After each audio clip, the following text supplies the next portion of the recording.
I answer to insanity, but not in crowded rooms. That is to say, if insanity knocked, I would open the door.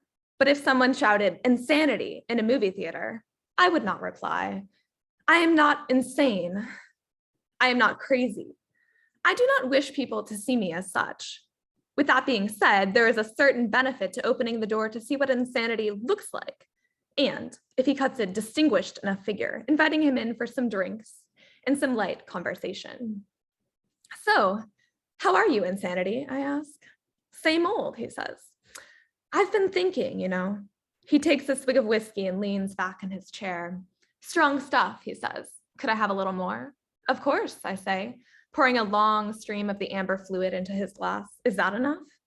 Just a little bit more will do, he says congenially, and takes off his hat, resting it on the table. Underneath, he is balding, though it does not detract from his dignity, rather seeming to say, you can trust me, I wouldn't lie to you. So, what have you been thinking about? Insanity strokes his mustache. You are a tightrope, and life is the one walking across your shoulders. Wise words, I say, and jot them down in my journal for further notice. How's the wife? She's all right, he says. Although, if I'm being honest, he leans closer to indicate the confidentiality of what follows. She won't get off her high horse sometimes.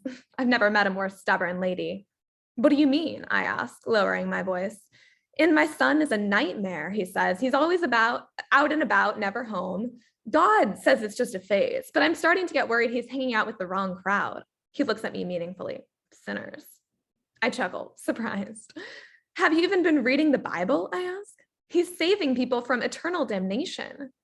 If that's what he wants to call it, Insanity grins, revealing bright white teeth, one slightly crooked.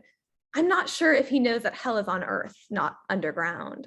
He doesn't pay a ton of attention in school, but hey, you don't have to if you're popular, do you? He eyes me up and down. Were you cool in high school? I was middle of the pack, I say.